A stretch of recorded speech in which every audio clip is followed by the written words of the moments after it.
It's not quite often when a batsman scores 140 runs and still ends up on the losing side. Hello everyone, welcome back to my YouTube channel. So after winning the series against Sri Lanka 2-1, India had to play a 3-match ODI series against New Zealand. So the first one day was played at the Rajiv Gandhi International Stadium in Hyderabad. So winning the toss, Rohit Sharma decided that he will have a bat first. So India started with Rohit Sharma and Shubman Gill, and once again both the openers gave India a solid start. The opening partnership was worth 60 runs before Rohit Sharma lost his wicket. And after that Virat Kohli came and he could not contribute much. And soon after, it was Ishan Kishan who got the opportunity to play at number 4, and he also could not capitalize on his innings. Shubman Gill started playing his shots once he got his eyes set in, and at the other end it was Surya Kumar Yadav, India's number 1 T20I batsman. He joined hands with Surya Kumar Yadav and they both stitched a brilliant partnership of 65 runs. And Surya Kumar Yadav lost his wicket in the run of play, but Shubman Gill continued his flurry of shots all around the ground. It was Hardik Pandya who again consolidated the Indian innings with a brilliant partnership of 70 odd runs that laid the foundation for a counter-attack in the later stages of the game. Hardik Pandya also lost his wicket in the run of play, but Shubman Gill, he was looking dangerous as the game had progressed over after over. Shubman Gill finally broke into the record books as he became the 5th Indian batsman and the 7th batsman in the world to cross the 200-run mark. Shubman Gill take a bow, and so by the end of 50 overs, India had raced up to 349 for the loss of 8 wickets thanks to the majestic innings from Shubman Gill scoring a knock of 208 runs. So chasing a mammoth total of 350 runs, the New Zealand openers needed to get off to a flyer.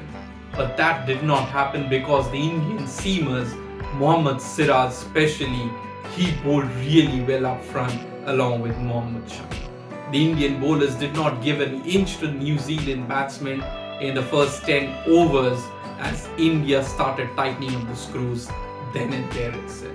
Wickets kept on falling at regular intervals as the Indian bowlers kept on piling the pressure on the Kiwi batsmen.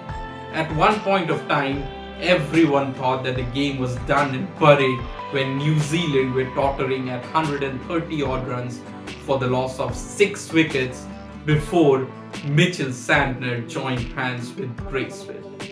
They started playing caution with aggression and they both stitched a brilliant partnership and a rearguard action, stitching a brilliant partnership of 160 odd runs that once again brought life into the game. Mitchell Santner, he scored a quick-fire half century but then departed soon after scoring 57 runs.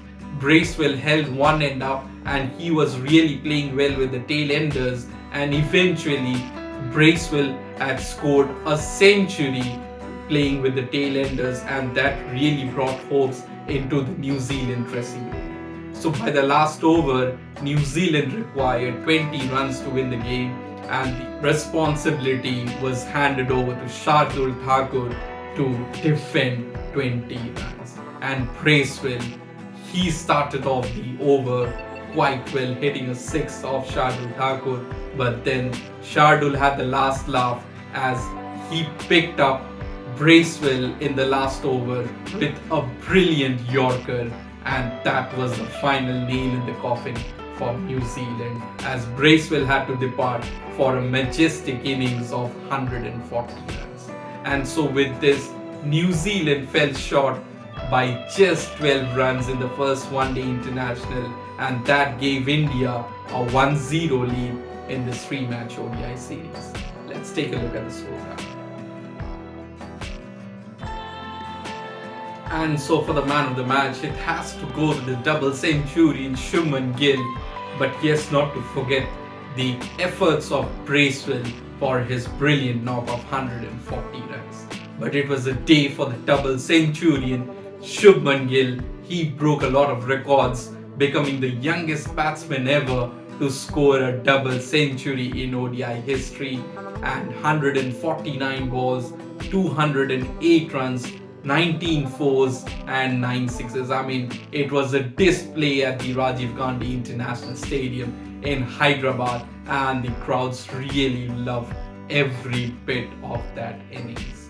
And so with this, India takes a 1-0 lead in the series, and now both the teams will be travelling to Raipur for the second one-day international.